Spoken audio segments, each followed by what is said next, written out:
Welcome to My Morning Cup, a podcast produced by Costa Media Advisors and brought to you by the generous support of the Tennessee Valley Authority. To learn more about TVA's impact on our community, follow TVA on Instagram at TVA and on Twitter X at TVA News. My Morning Cup, where we have interesting conversations with genuine people. I'm Mike Costa, your host.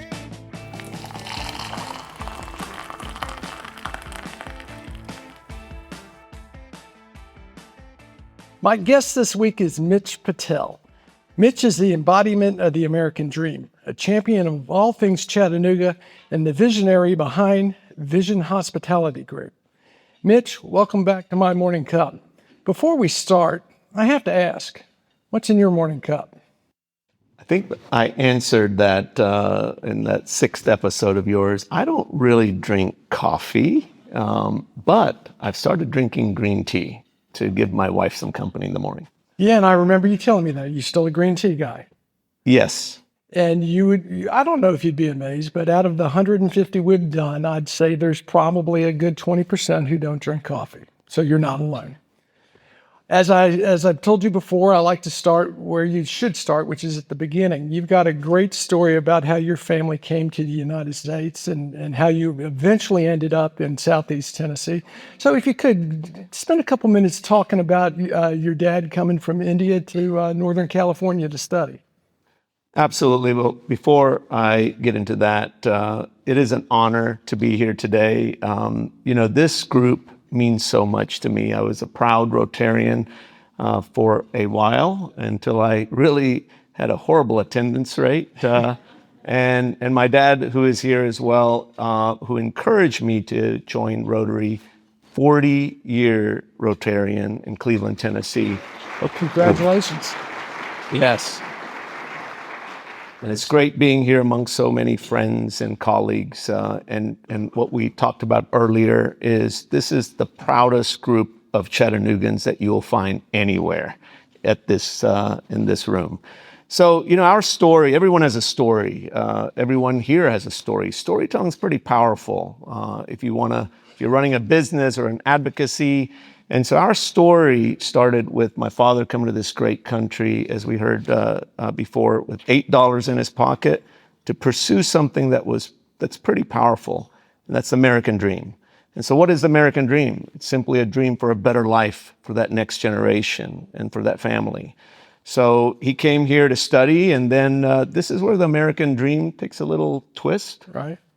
And moves us out of our modest 2-bedroom townhouse in Stockton, California. Can I interrupt you? Sure. But your dad came over here and you stayed in India until you were 4, right? So he came over here and led the way until he was ready for you. That is correct. And we had a few minutes. So I was trying to be a little more condensed. We got time. But yes. So, yes, I was born in India. And it was in this little dusty village in Gujarat, India. And so my father came to this country when I was 6 months old. Wow. And my mother and I stayed behind because simply he couldn't afford for us to be living here with him. And so my mother and I joined him when I was almost 5 years of age. So I didn't see him, talk to him for that period of time. What was that like to be a 5-year-old and see your dad for the first time? And he probably didn't look like what you remembered. Well, I didn't remember much at 6 months, for sure. But he probably remembers this a lot better than I do. But when we landed in San Francisco, this person with the beard, he went to University of California, Davis, so he was kind of a hippie. And he had this beard, and a pretty long beard, and I rejected him. I didn't know who he was. He was supposed to be my father. I was supposed to call him Dad. And I wanted to go back because my grandfather was my father figure. Right.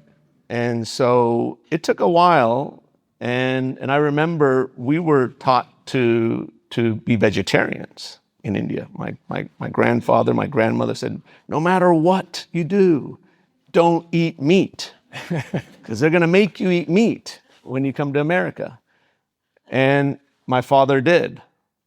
And why? Because he felt like we have to embrace American culture, and otherwise you just will be left behind.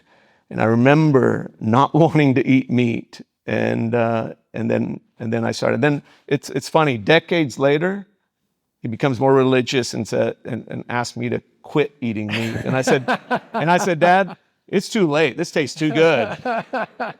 And I still eat meat today. Well, you did come to the South and have barbecue. Absolutely. So go through that transition of coming to Northern California and how you eventually end up in Cleveland, Tennessee. Yeah, so he leased an 11-room motel, and we move behind the motel office in a small apartment. So at the age of now 8, I'm helping out the family business, cleaning rooms, doing laundry, and even checking in guests. Rates were about $8, $9 a night, and I never understood why people pay that kind of money, sometimes just for a few hours. And it took me a little longer to figure that out. And so in the middle of my 5th grade school year, by the way, this is the 5th public elementary school. Was this in Cleveland with your 5th? So yes. So we moved from, he's here, so I could kind of make fun of him a little bit today, but didn't even wait till summer, like most families would do. And then we moved cross country from California to a small town north of here, Cleveland, Tennessee. And, and I remember, Mike, I was telling this story to some friends of ours that kind of maybe hoping that they would feel sorry for me. And then one of my friends told me, you know what? Those experiences define you and make you who you are. So moving, someone that looks like me, right? From California to Cleveland back in 1980, you get to learn pretty quickly to adjust. And my father, and I'm so glad he's here today, because I don't say this often, Dad, but you taught me so much. And I would not be the person I am here today without it. We wouldn't have the company that we have today without your support and encouragement. But one of the things that he taught me was we're always going to be a little different. Mm-hmm. And you're going to have to work harder, smile wider, put your hand out first, and hustle more. And nothing is going to be given to you, okay? This country, this great country, gave us so much, and that was a home. This is the greatest country in the world with the greatest opportunities. I like to take my kids and travel, not just necessarily to show them different cultures, but for them to appreciate what we have in this great country. And I hope that I'm doing that with them. But my dad would always tell me that you've got to do these things, and I think that was ingrained in my head at an early age, and I've always had that chip on my shoulder where I felt like someone always has a perception of you. Yeah. I remember I went to a car dealership, and this person came up to me and said, well, I know how you guys are. I'm not going to discount this car 1 penny. And I'm saying, what do you mean? And because he had some experiences with a certain group of people. And so I think that we sometimes, when you have those experiences, you just have to change. You have an opportunity to change that perception of what that person may think of you. And I think that has always been ingrained in my head. And at the end of the day, we're all human beings, right? And kindness and respecting each other are so important. And that has been the culture of our organization. So you get to Cleveland, I think you told me 5 schools by the time you were in the 5th grade. You don't look like everyone else. You come from a pretty liberal place in Northern California to a relatively conservative place in Cleveland, Tennessee. And your dad gives you this, not a great lesson, but is a great model for you. How have you taken that and taught your kids the same way to be the same? Yes, I mean, look, every moment. I don't know if these kids want to listen to their dad and mom every chance they get. But we were just talking earlier about the amazing schools that we have here that reinforce what we try to teach them at home. But I remember, oftentimes when I go out with my family, I have a daughter in New York, I have a son in Miami now, and another daughter that's in college. But when we go out to a restaurant in this area, oftentimes people will turn around and look, and they'll make a comment. Hey, Dad, everybody's looking at me. I said, because you're beautiful, girls. That's why. Good answer. No. They're looking at us a little differently. I said, look, that doesn't make anyone a bad person. Okay. There could be green people that could be walking in. You're going to be looking. So, and you're not used to seeing somebody, people are going to look. That doesn't mean that someone is bad. And so it's just, I'm so glad to see that Cleveland, Tennessee, you brought up Cleveland, Tennessee, 1980 in Cleveland, Tennessee. California, yes, most liberal part of the country, to the center of the buckle of the belt. In Cleveland, Tennessee. But I'll tell you, and I say this every chance I get, you will not find a greater group of people in the world than places like Cleveland, Tennessee and Chattanooga, Tennessee. And I'll challenge anyone with that. So I had an incredible experience in Cleveland, and I'm so glad that we moved here to Southeast Tennessee, that we're based still here in Southeast Tennessee, even though we are a national company, because of the great people that we have surrounded ourselves in our organization, and the great people that we get to do business with every day. Well, and I know your family found a great spot in Cleveland, but your parents also put a premium on education, particularly a professional degree. So basically your choices are law, medicine, or engineering. That's right. And you chose engineering. Talk a little bit about your love of engineering and how it led you to Atlanta, and then eventually the transition you made. Absolutely, Mike. So, why did my family have this small business, cleaning rooms, doing laundry? Because simply, like I said, for us to have a better life than that. So hospitality was looked down upon. If someone had a gas station or a small sandwich shop, they're working hard, this manual labor, so you could become a professional. And that's what was drilled in my head at a young age. Be an engineer, be a doctor, be a lawyer, be a professional, and be better than us. And so I took the path of least resistance of those three. And I went on, sorry, John. I took engineering. And so I went on to college, of course, got my master's in transportation, traffic engineering. And after college, I went down to Atlanta, got a job in Atlanta. And I just, I'm in my cubicle, Mike, and just didn't love what I was doing. So have you had these jobs where you look at your watch, what time is lunch? Well, it's noon, but when can I get to lunch? When is it going to be 5 o'clock? And the clock is just ticking, ticking, ticking, because you're just not enjoying what you're doing.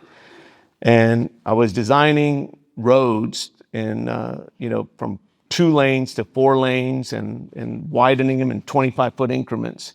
And I've always thought I was a creative person, and it just didn't provide that creativity that I was looking for. How long did you do that? I did that for 3 years. So I'll tell you, after the first year, I would talk to my parents and say, Dad, I just don't love what I was doing or love what I am doing. And he thought, you know what? You're just being lazy. You studied engineering. I helped you with college. You need to do this now and learned to love it. And so I stuck around for another year and then a third year. And then I realized that there has to be more to life than sitting in this cubicle and not enjoying what I was doing. I started thinking that maybe I am lazy. Maybe I can't be successful at anything. And I realized, Mike, that engineering, I'll tell you, John's right in front of me here, it taught me a lot. It taught me discipline, logic, problem solving. If you look at some of the greatest CEOs in the world, they're engineers. And but it just wasn't for me. Well, and you consider yourself a creative person, so wasn't really feeding that, was it? Absolutely. You couldn't just take the roads in any direction. You couldn't paint those yellow and white lines, purple and polka dot. I just couldn't do those things, right? And so, and I always felt like I was a people person, and it was just wasn't engaging for me. So I'd saved up, Mike. I'm sure you're going to be asking the next question if you want, or I'll go right to it. You go to it. You've obviously seen my notes. So I'd saved up $3,000 in working as an engineer down in Atlanta. And by the way, if you all have driven in Atlanta, I apologize. I may have had something to do with it, but that's what happens when you don't love something. I think we wish you had liked your job better. That's right. So there came an opportunity to get in this business. And I don't think this business was calling me. I don't think I was aspiring to want to go into this business at this time. I just didn't want to be in that cubicle looking at my watch and designing roads. And that was just not the life that I wanted to live. So at the age of 26 or 27, took that $3,000, moved to Cleveland, Tennessee, back home, and because I couldn't afford to live anywhere else, and then thought about this opportunity that was presented to me. And it's a very capital-intensive business, real estate, those that are in it. So $3,000 is not going to go too far. And so I raised the equity, even my portion of the capital, got other partners, convinced a bank. First Tennessee, I won't forget First Horizon today. Never forget those people that gave you those opportunities when you needed the most, right? And I signed this thing called a guarantee, but I didn't have anything, so go ahead, take it. And I built that first hotel as a contractor, even though I never built a shed before. And because I'm a civil engineer, go figure it out, right, John? And then I literally took off my hard hat, learned how to put on a tie, and I was opening general manager, even though I managed no one at that time before me at 27. So I just want to emphasize something. You're 27 years old. You've got to raise few $100,000. You've never done this before. You've never been a contractor before. Yes, you've worked in the hospitality industry, but it wasn't like you hired a contractor. You had to basically go rent the porta potty. That's absolutely right. By the way, it was 1.8 million to go raise, not just a few 100,000. Very capital intensive. At 27. That's correct. And yes, as a contractor, I realized that you got to have a porta potty, a construction trailer, and a computer with Excel, right? So that's what I had, and we went at it. And I'll tell you, I'm proud to say that we built it on time and on budget. Now, that was the positive. The negative was I put no efforts in pre-sales. So the hotel did 10% occupancy the first month. And I really seriously started thinking about, did I make the right decision? On one side, and you entrepreneurs know this, on one side, you have this paycheck that's coming in. Nothing's guaranteed, but you have this paycheck coming in every 2 weeks. And then as an entrepreneur, there's no guarantee. And so I had no choice. And it's amazing what you can do when you're backed up in a corner. And I couldn't let my team down. I couldn't let this bank down, my partners down. I didn't want my dad saying, "I told you so." That was great encouragement, by the way. And I dug in. Yeah. And I said, you know what? Failure is not going to be an option. And it is amazing when something is not an option. And so we said, you know what? We're going to roll up our sleeves and we are going to make this successful. And this learned a lot, but it took us 18 months of hard work and perseverance. But we became the #1 hotel in the market. But something else happened, Mike. I found my passion where I never expected to. And then when you have a passion for something, a deep love for something, you're going to work harder. Now I'm not lazy anymore, right? I'm waking up every day and I'm going to be the first person there, the last person leave. And it becomes contagious. You're going to work harder. We'll overcome obstacles when you fall, because we've fallen many times. But you keep on getting back up and you will find success. One thing you said to me before about the passion and your creativity is you look at building a new hotel as a creative process, almost as a palette for you. That's right. Yes, I've always loved art. As a kid, when we landed in San Francisco, we're crossing over the Golden State Bridge. My dad was telling me the story that I drew the Golden State Bridge because it was someone gave me a little gift. I think it was a little pad with pencils, and that's when my dad realized that this kid loves art. And I've always loved art. And so in high school, and then that's just something that I wasn't going to convince my parents as a career to be an artist. But I get to create art every day. There's this blank canvas. It's a piece of dirt. And we get to visualize what we could do with it. And but what's better is I get to do it with a great team. It's not just solo art. It's teamwork art. And then we get to put this great art together, and then it gets even more beautiful. People get to see it, experience it every single day. And so development is like art. Well, and one thing that really epitomizes that love of art and the way you present it is the Edwin Hotel. Can you talk a little bit about how that captures Chattanooga and what it means to you? Absolutely. So up to this point, we were just developing branded hotels, right? Hamptons, Courtyards, Residence Inns. And because it was comfortable, it was easier to execute. And when you do an independent hotel, it could be very challenging. And so that site clearly was screaming that it needed to be an independent hotel. It was a very iconic location right there at the Walnut Street Bridge. And so I say this often. I talk about independent boutique hotels, often throughout the country. And a great boutique hotel should be like a great story with twists and turns and discoveries. And just like a great story, there's this emotional connection that you make. And now you want to tell the world. Before you could tell a couple of hundred people, now you could tell thousands of people. And so Chattanooga, this town, just means so much to us. And we want to do it right.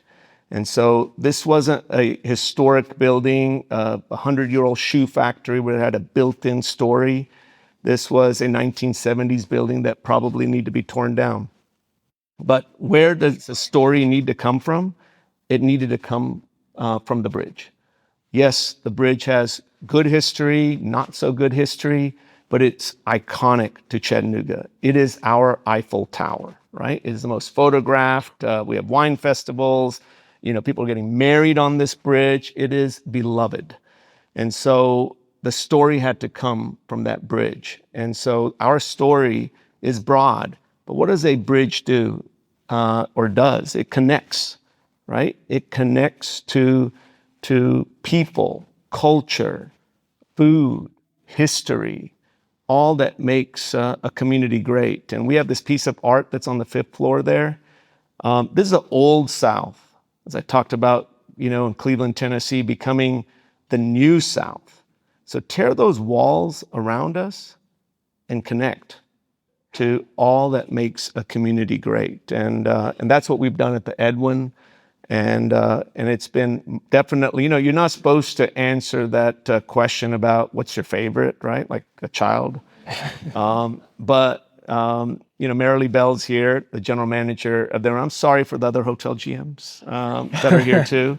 We have 44 now in 8 states. But the Edwin is truly a special place for me. And we have over 200 pieces of local art. And I remember when we were looking at the art collection, someone came up to me and said, Mitch, I don't know if you want Chattanooga artists. I think you should go broader. And I said, absolutely, we will only have Chattanooga artists. We're telling the Chattanooga story. So why would I have an artist from Austin or Nashville? We're not talking about North Georgia wine here. Yeah. Right? There is beautiful art in Chattanooga. And I'll tell you, that was a wonderful experience. These artists, some of them were so emotional because it was the first time that they had art exhibited in a public space other than their mother's home or friend's house or something. And the other thing, Mike, is I believe in this so much.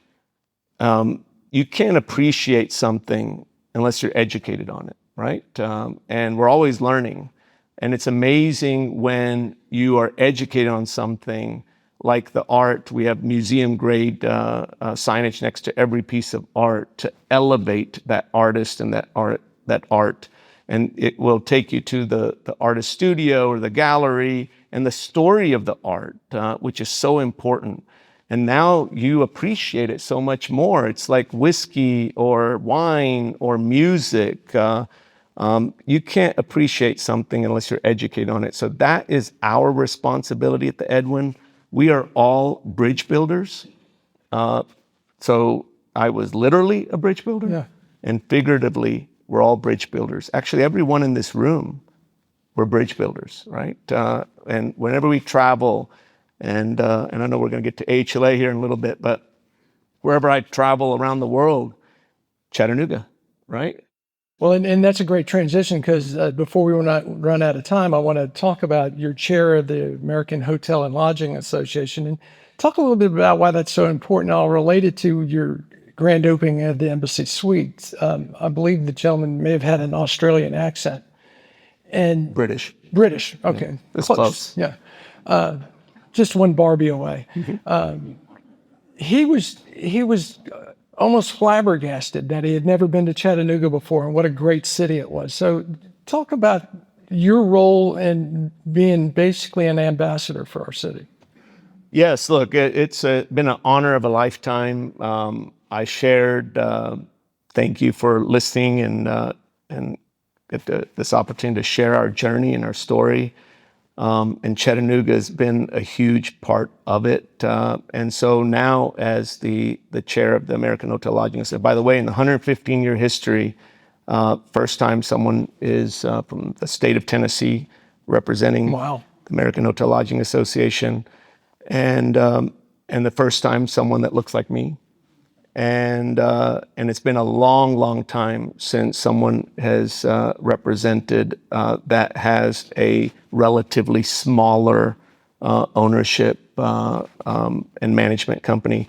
The CEO the president of Marriott is going to be the chair after me, and the president and CEO of Hyatt and these REITs usually are dominate in this role. So I have this unique opportunity, right? Because I'm not a public company, and to be able to tell our story in a unique way and advocacy. We're an advocacy first organization at HLA, and our mandate for 115 years is pretty simple. It's just to promote, protect, and unite this amazing industry of ours and the millions of livelihoods that it supports. And so advocacy is about storytelling. And the best way to advocate is storytelling. And so there are tremendous stories, not just ours, and our story of the pathway. This industry has been the pathway for the American dream, but we have so many great examples of people that start off as a dishwasher or a housekeeper or front desk, a night auditor, and they have gone on to become managers and vice presidents and CEOs of big companies.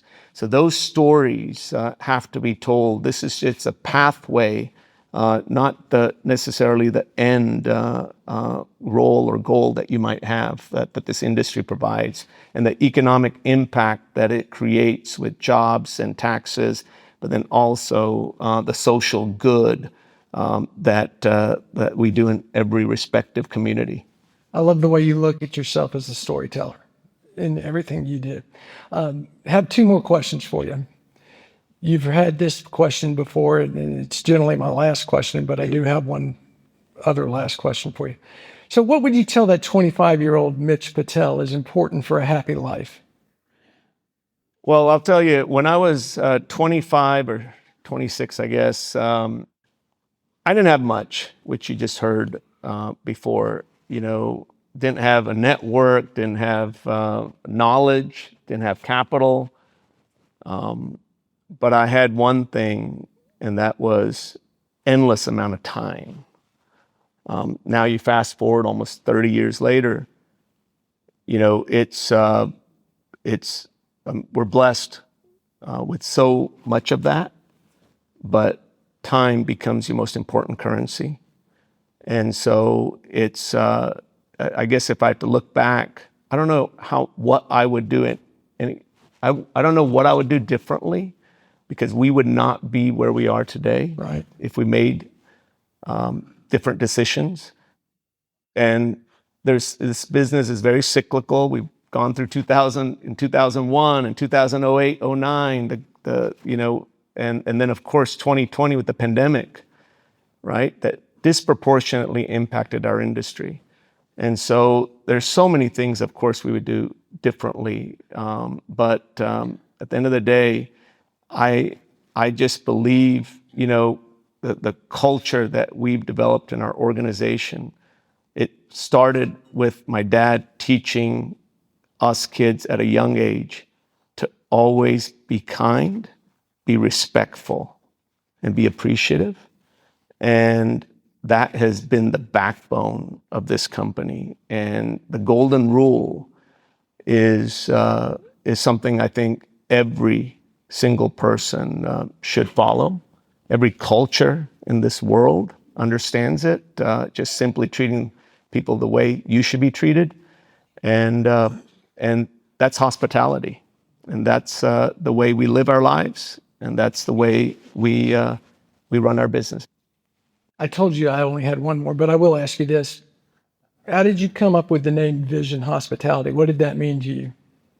Yeah, so, when we opened that first hotel, Mike, then 3 years later, as I was wanting to grow, right, to that second hotel and that third hotel, I was at the Homewood Suites and at Hamilton Place, and it was kind of awkward that you're looking at doing something else and you're at that property representing that hotel as a general manager.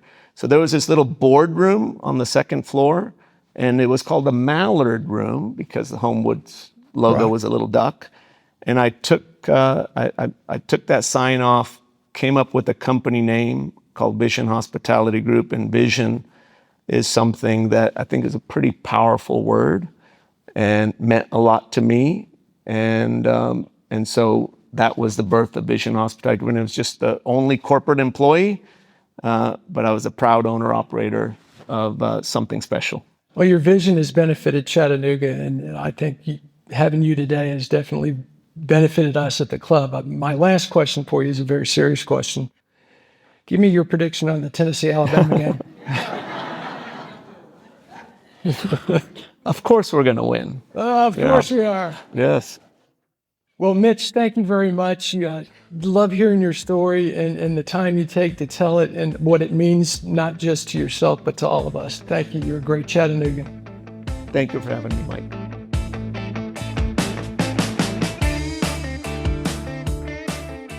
Thanks for listening to My Morning Cup, a podcast by Constant Media Advisors. If you liked this episode, please share it with a friend.